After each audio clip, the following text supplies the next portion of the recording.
이제 수련의 마지막 시간 우리 함께 하나님 말씀 보시겠습니다. 이 시간 함께 보실 하나님의 말씀은 누가복음 22장 61절과 62절 말씀입니다. 시작. 주께서 돌아서서 베드로를 바라보시니 베드로가 주께서 자기에게 하신 말씀 곧 수탈기 울기 전에 내가 3번 나를 부인하리라 하신 그분의 말씀을 기억하고 나가서 비통하게 우니라. 네, 오늘 이 시간 함께 나눌 하나님의 말씀의 제목은 생명의 삶의 시작입니다. 생명의 삶의 시작. 우리 잠시 기도하고 시작하겠습니다.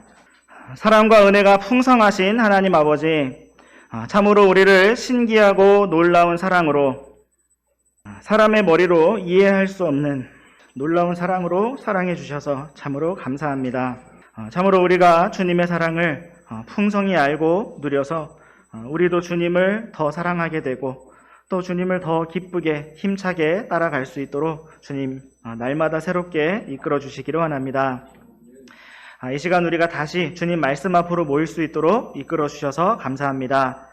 주님께서 이 시간을 주관하여 주시고 친히 권능의 손으로 붙드시며 이끌어 주시기를 원합니다.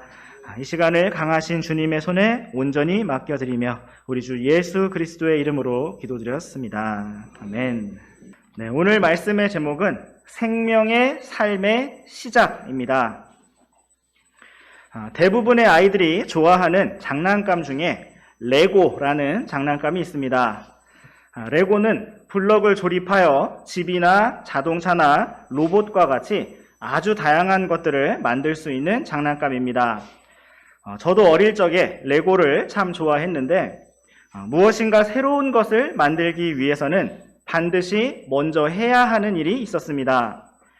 그것은 바로 기존에 만들었던 그 작품을 분리하고 해체하는 것이었습니다.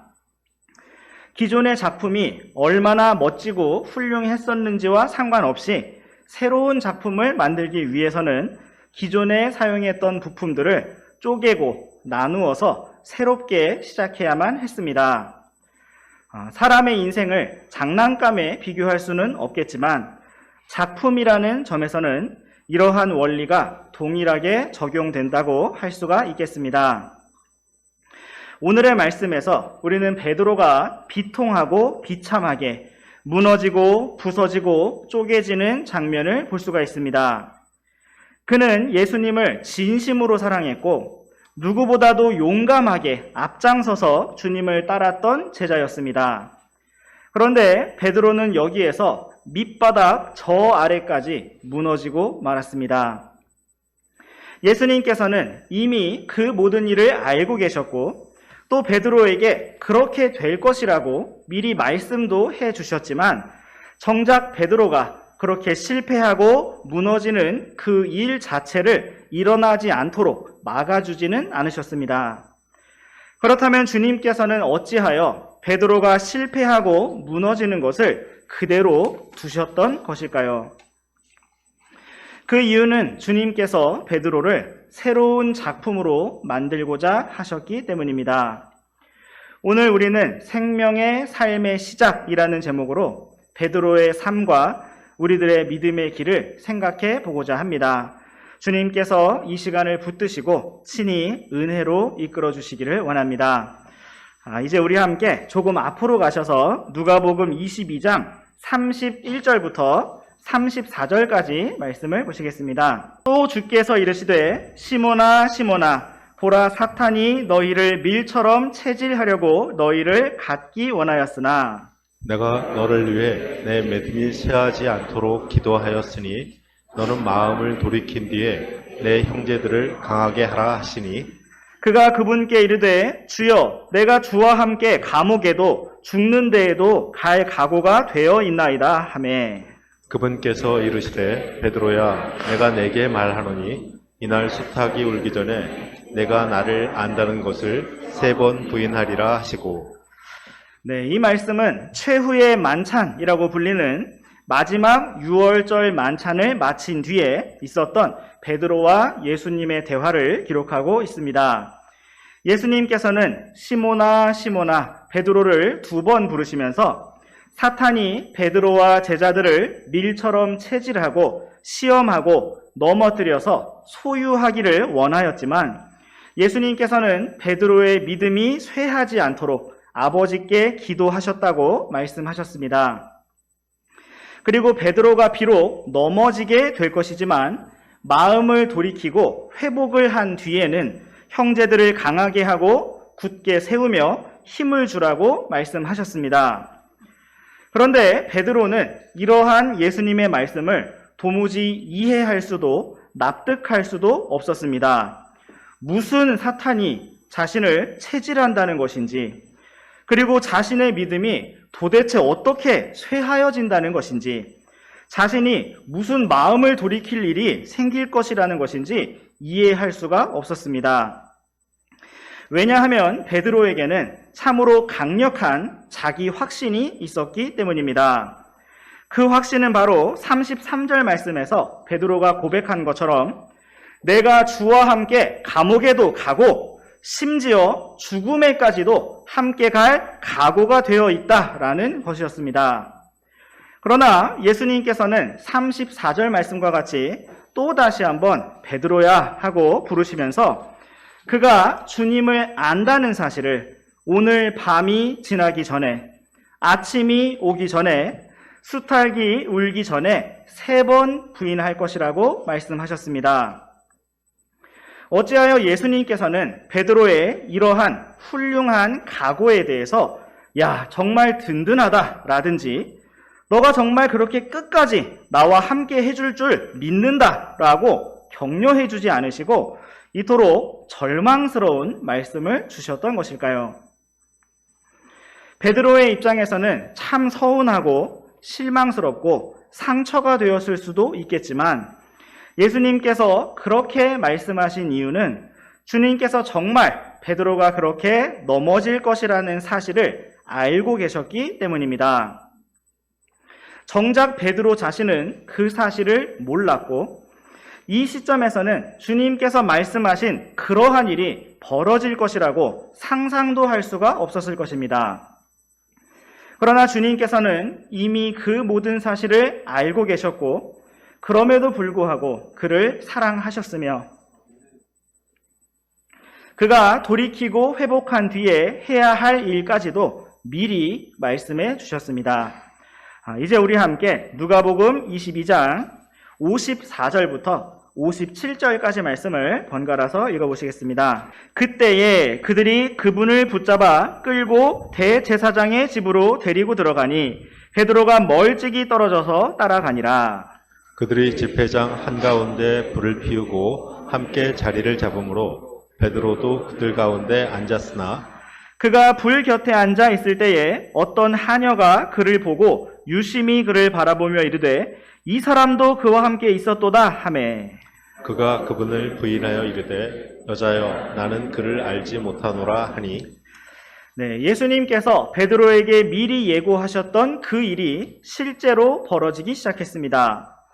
예수님을 너무나 사랑했던 베드로는 예수님께서 대제사장의 집으로 끌려 들어가신 것을 보고 멀찍이 떨어져서 계속 예수님을 따라갔습니다.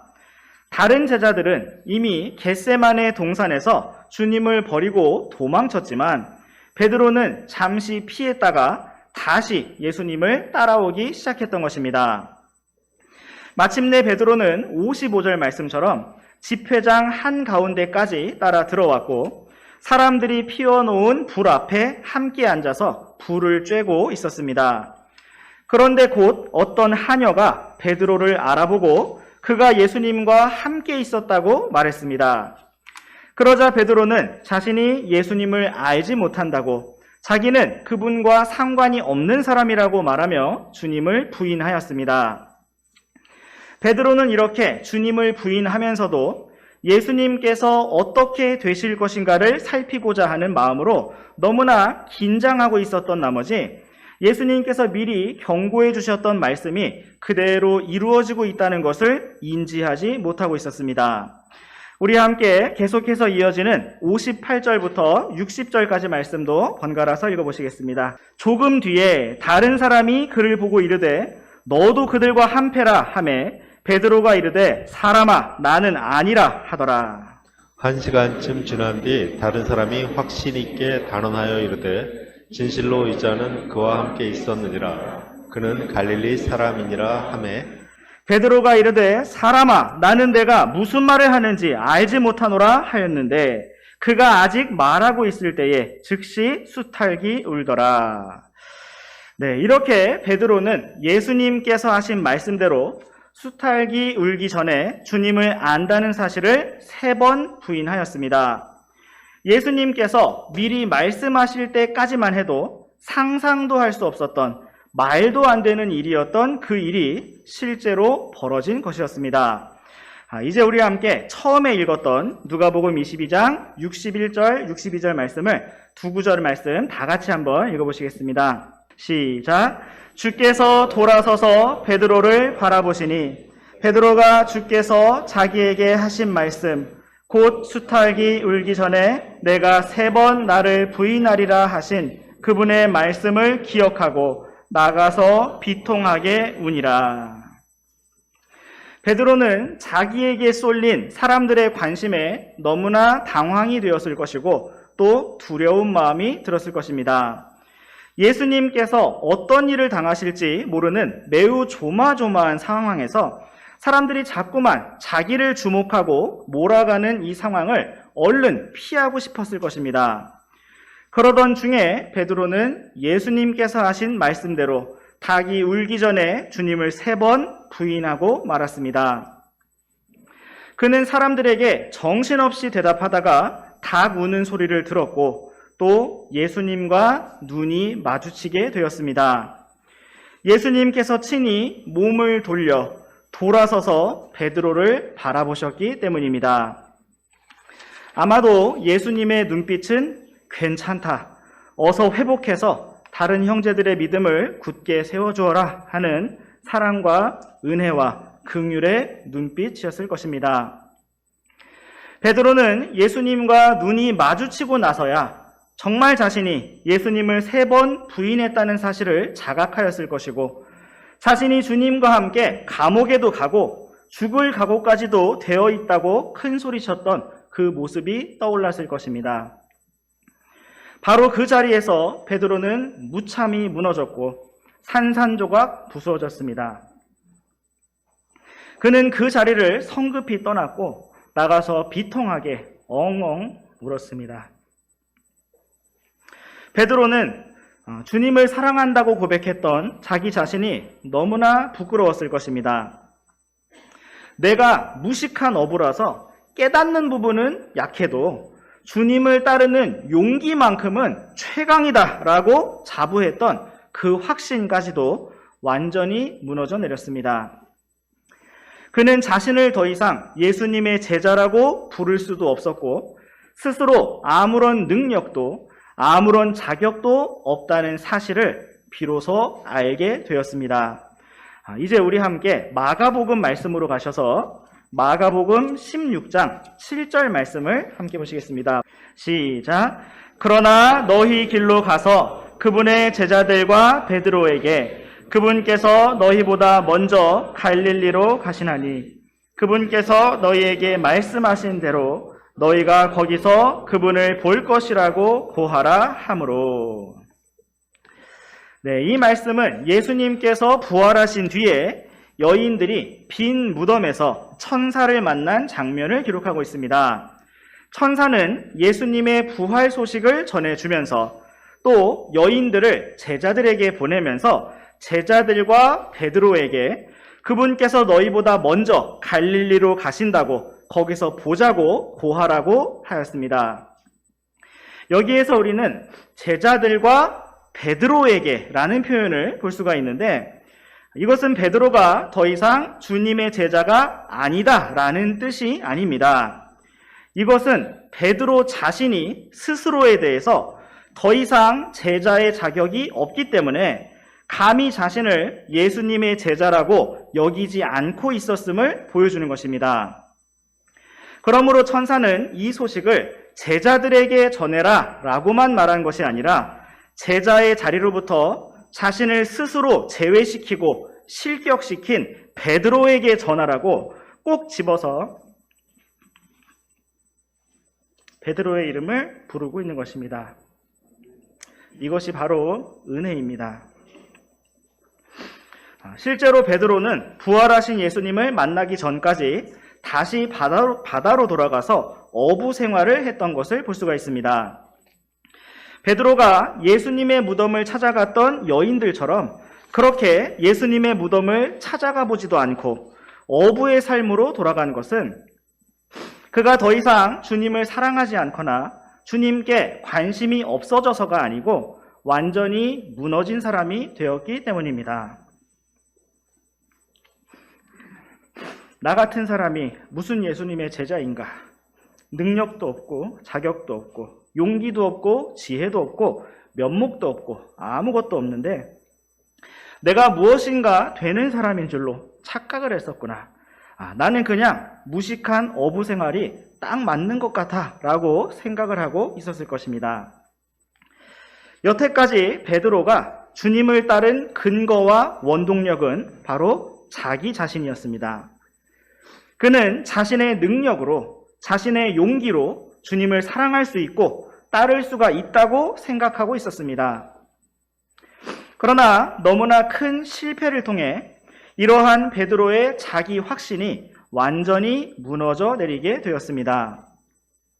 그리고 주님께서는 이렇게 완전히 무너진 베드로를 자신의 작품으로 새롭게 만들기 시작하셨습니다.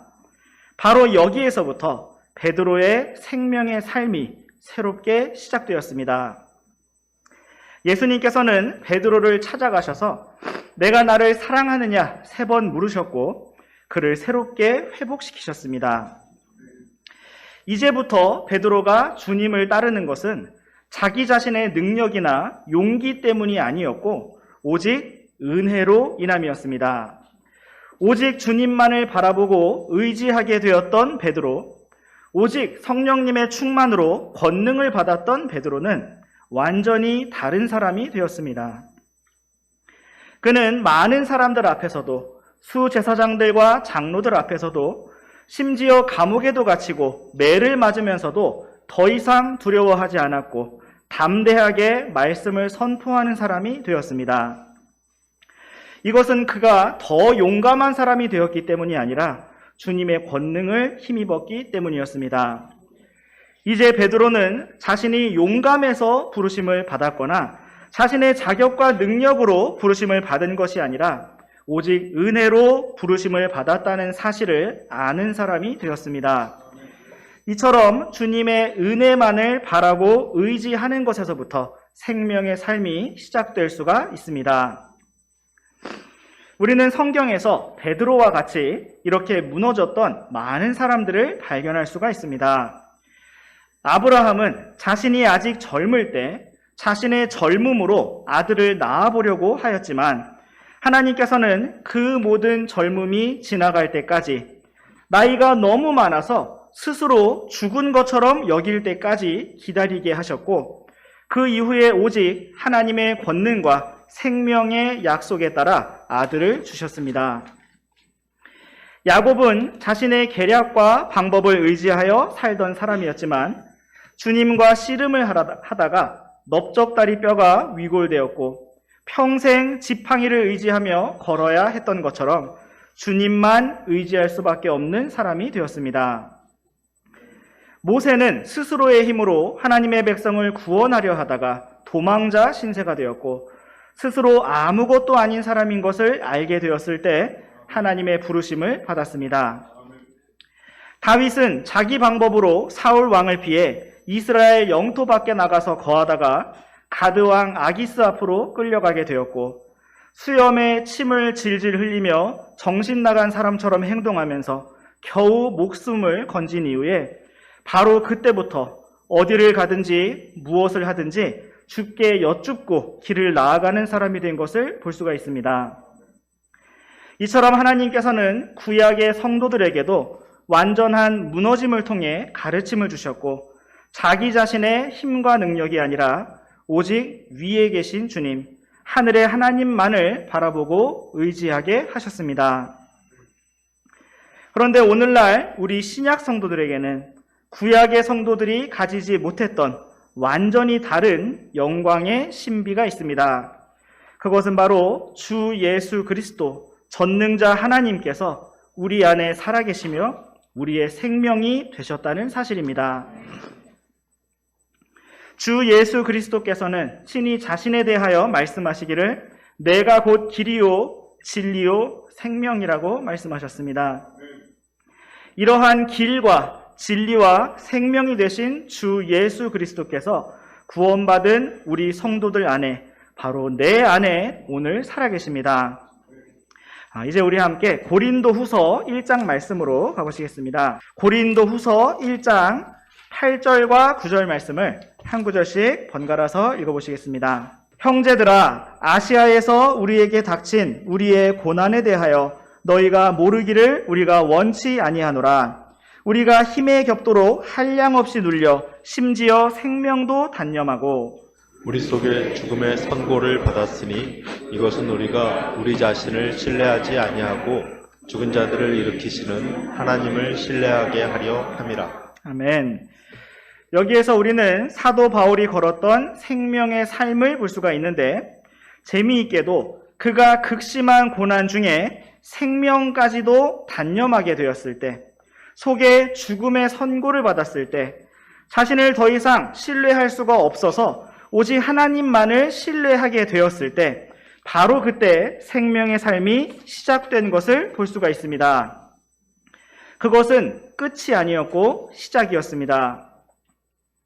내가 더 이상 견딜 수 없게 될 때, 나를 버티던 힘 모두 사라질 때, 내가 바라던 소망 다 허사가 될 때 내 아버지 도움은 시작일세 라고 고백하는 찬양 가사처럼 하나님께서는 우리의 완전한 무너짐을 통해서 비로소 주님만 의지하고 주님만 바라보는 생명의 삶이 시작되게 하십니다. 그러므로 우리 자신의 무너짐과 절망이 곧 주님의 시작이며 생명의 삶의 시작입니다. 내가 그리스도와 함께 십자가에 못 박혔다는 것을 볼 때에 바로 그때 주님께서 사시는 생명의 삶이 시작되는 것입니다. 오늘 우리는 생명의 삶의 시작이라는 제목으로 하나님의 말씀을 살펴보았고 베드로의 무너짐을 보았습니다. 베드로가 스스로 제자로서의 자격과 제자로서의 삶이 끝났다고 느낀 비통함과 절망의 그 순간은 오히려 주님의 은혜를 실제로 알게 되고 주님만을 의지하는 생명의 삶이 시작된 순간이었습니다. 이제 말씀을 정리하시면서 우리 함께 베드로후서 1장 1절에서 4절까지 말씀을 보시겠습니다. 예수 그리스도의 종이며 사도인 시몬 베드로는 하나님 곧 우리 구원자 예수 그리스도의 의를 통해 우리와 더불어 동일하게 보배로운 믿음을 얻은 자들에게 편지하노니 하나님과 예수 우리 주를 아는 것을 통해 은혜와 화평이 너희에게 더욱 많이 있기를 원하노라. 우리를 부르사 영광과 덕에 이르게 하신 분을 아는 것을 통해 그분의 신성한 권능이 생명과 하나님의 성품에 속한 모든 것을 우리에게 주셨으며 그것들로 말미암아 지극히 크고 보배로운 약속들이 우리에게 주어졌나니 이것은 이 약속들에 힘입어 너희가 정욕으로 인해 세상에 있게 된 썩을 것을 피하여 하나님의 본성에 참여하는 자가 되게 하려 함이니라. 아멘. 사도 베드로는 자신의 유언과도 같은 편지를 쓰면서 우리가 받은 것들이 얼마나 놀라운 것들인지를 이렇게 기록하였습니다. 그는 먼저 1절 말씀에서 하나님 곧 우리 구원자 예수 그리스도의 의를 통해서 자신과 더불어 동일하게 보배로운 믿음을 얻은 자들에게 편지한다고 썼습니다. 여기에서 베드로는 주 예수님의 의를 높이고 있고 주님께서 주신 보배로운 믿음을 높이고 있습니다. 자기 자신의 의를 높이거나 자기 자신의 특별한 믿음을 드러내고 있는 것이 아니라 오직 주 예수 그리스도의 의와 모든 성도들에게 동일하게 주신 보배로운 믿음 그 자체를 귀하게 여기고 있습니다. 또한 2절 말씀에서 사도 베드로는 하나님과 예수 우리 주를 아는 것을 통해 은혜와 화평이 성도들에게 더욱 많이 있기를 원한다고 축복하였습니다. 이처럼 우리가 주님을 아는 것은 우리에게 은혜와 화평을 더 많이 누리게 해줍니다. 우리가 주님을 더 많이 아는 것은 주님께서 얼마나 은혜로우신지를 아는 것이고, 또 한 면에서 우리 자신이 얼마나 아무것도 아닌 사람인지를, 얼마나 은혜가 없이는 아무것도 할 수 없는 사람인지를 아는 것입니다. 참으로 우리가 주님을 더 알아서 주님이 얼마나 좋은 분인지를 더 아는 것을 통해 은혜와 화평이 우리에게 풍성히 있기를 원합니다. 3절 말씀에서는 우리를 부르신 분, 영광과 덕에 이르게 하신 주님을 아는 것을 통해서 주님의 신성한 권능이 우리에게 주어졌고, 생명과 하나님의 성품에 속한 모든 것을 우리에게 주셨다고 말씀하고 있습니다. 베드로는 주께서 우리를 부르신 분이시라고 쓰면서 그것이 오직 은혜임을 다시 한번 기억하였을 것입니다. 그가 무너지기 전까지는 자신이 용감하고 어떠한 자격이 있어서 부르셨다고 느꼈을 것이지만, 무너지고 부서진 이후에 베드로는 그 모든 것이 은혜임을 알았습니다.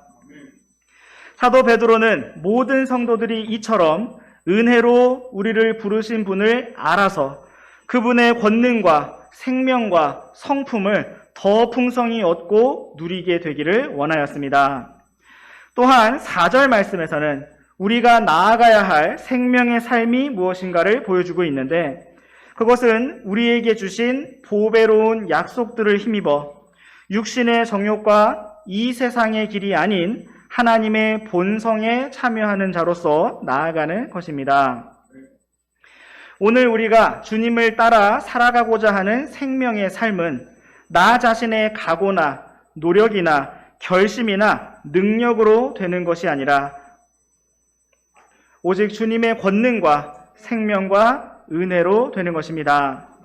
우리는 진심으로 주님을 사랑할지라도, 참으로 결심할지라도 넘어지고, 또 각오할지라도 무너지는 참으로 아무것도 아닌 사람들입니다.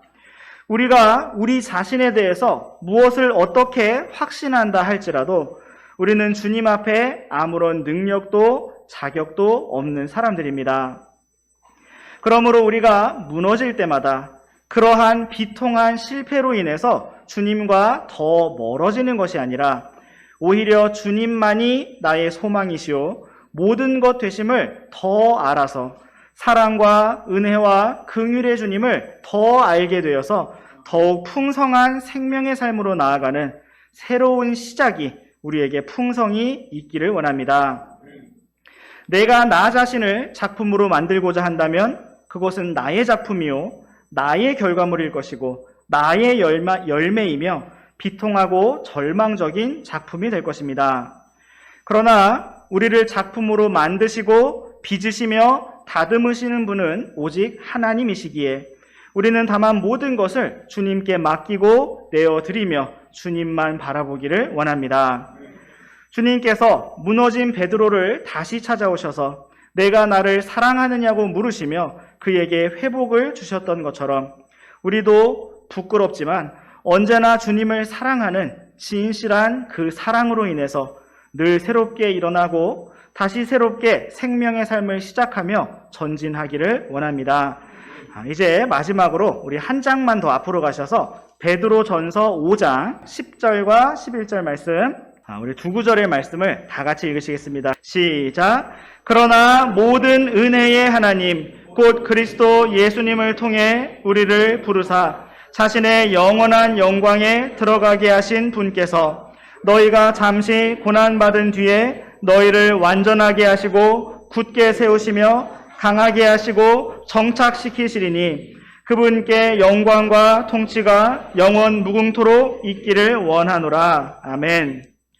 오직 우리를 은혜로 부르셔서 자신의 영원한 영광에 들어가게 하신 주님을 찬양합니다. 우리가 잠시 고난과 실패를 통해 무너질지라도 그러한 모든 일들을 통하여 우리를 새로운 작품으로 만드시는 주님, 완전하게 하시고 굳게 세우시며 강하게 하시고 정착시키시는 주님을 찬양합니다.